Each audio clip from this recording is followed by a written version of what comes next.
Hi guys, I am Anushka and welcome back to my channel. So today I will explain you a chapter of SST of class 4, that is chapter 7, landforms and water bodies. So what are we waiting for? So let's get started.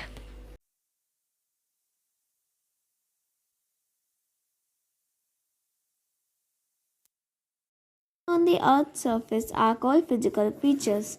It means जो natural features होते हैं जो अर्थ में मिलते हैं उन्हें physical features कहते हैं, जैसे mountains, hills, valleys, rivers and lakes are some physical features. ये सारी चीज़ें फिजिकल फीचर्स हैं. The physical features can be broadly in divided and classified into landforms, body bodies. It means that the physical features are broadly divided into landforms and water bodies. Major landforms. The surface of the earth is not same everywhere. Some parts are flat while some others are raised. It means जो surface होती है अर्थ पे, जो ज़मीन होती है वो same नहीं होती है. कुछ कुछ मतलब चपटी रहती हैं और कुछ कुछ वो पहाड़ों जैसे उठी उठी रहती हैं. These variations on the earth surface are called landforms. ये सारी वेराइटेशंस जो हैं जो अर्थ के ज़मीन में फाउंड करते हैं वो लैंडफॉर्म्स कहा जाते हैं. Mountains, hills, plains and deserts are some major types of landforms. These are the major types of landforms. Mountains, very high lands which rise more than 900 meters above the mean sea level, are called mountains. They are the highest landforms. Mountains वो चीज़ होते हैं जो 900 metres above the mean sea level, वो 900 metres से भी बहुत बड़े होते हैं, वो माउंटेन्स कहलाते हैं. They are the highest landforms. वो सबसे हाईएस्ट लैंडफॉर्म्स माने जाते हैं. They have very steep slopes and flat and have conical or rounded tops called peaks. They have very steep slopes. Steep slopes का मतलब जिन्हें चढ़ाना बहुत मुश्किल होता है, और कॉनिकल और राउंडेड टॉप्स कॉल्ड पीक्स. उनके पास कॉनिकल या फिर राउंडेड टॉप्स जो ऊपर एकदम टॉप में रहती है ना, वो उन्हें पीक्स कहते हैं. अ group of mountain is called mountain range. Many mountain ranges together form mountain chain. ये तो आपको समझ में ही आ गया होगा. Mountains act as a barriers against cold and hot winds. They also cool the water vapor present in the air and bring rain. The Himalayas, the Aravalli Range, the Karakoram Range are some mountains in India.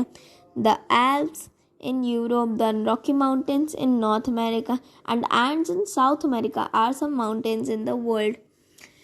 ये mountains act as the barriers against cold and hot winds. इसका मतलब है कि mountains हमें protect करते हैं cold और hot wind से.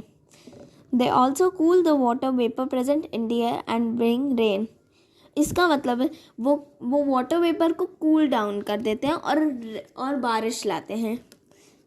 बाकी ये सब तो एग्ज़ाम्पल्स हैं, जो कि ये वर्ल्ड के एग्ज़ाम्पल्स और ये इंडिया के examples. So now hills. Highlands which are smaller than mountains are called hills. They usually have gradual slopes and rounded peaks. A hill range is a group of hills and valleys arranged in a line. Highlands which are smaller than mountains are called hills. मतलब वो बड़े lands जो mountain से छोटे होते हैं उन्हें hills कहते हैं. उनके पास ग्रेजुअल स्लोप्स होते हैं और राउंडेड पीक्स होते हैं. A hill range is a group of hills and valleys arranged in a line.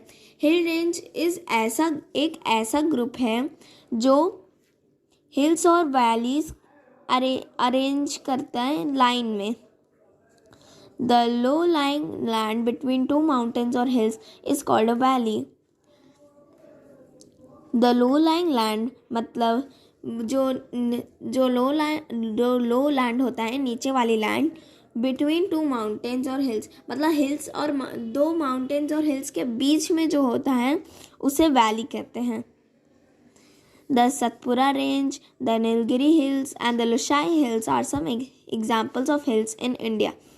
Seven hills of Rome in Italy, Nob Hill in the USA, and one tree hill in New Zealand are some trees examples in the world. Let's move on to the next page. Plateaus. Highlands with steep slopes and flat tops are called plateaus. वो बड़े land जो जिसके पास steep slopes होते हैं और flat tops होते हैं वो प्लेट्यूज कहलाते हैं. They rise abruptly from the surrounding land. इसका मतलब है कि वो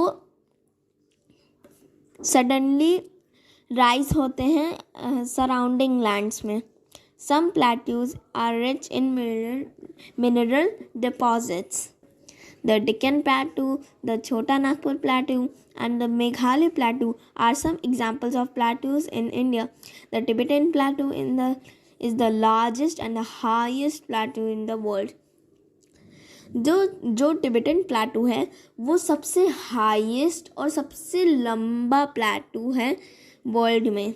other examples are Colorado plateau in North America and the Bolivian plateau in South America. Plains. Flat level and low lying lands are called plains. Flat जो चपटे होते हैं, flat level चपटे लेवल में जो होते हैं, और लो लाइंग लैंड्स होते हैं उन्हें हम प्लेन्स कहते हैं. वो लो लैंड्स भी कहलाते हैं. Plains may form due to deposition of sand and silt by rivers.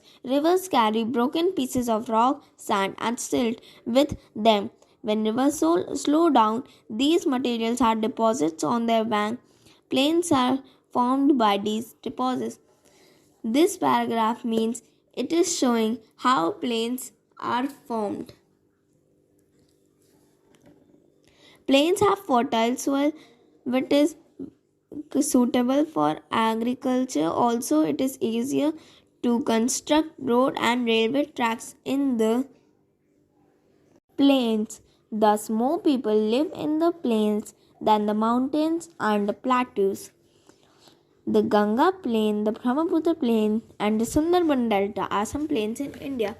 These are the plains in India, and then they will show you some plains in the world. The Huanghe Plain in the China and Po Valley in Italy are some plains in the world. Okay. Deserts.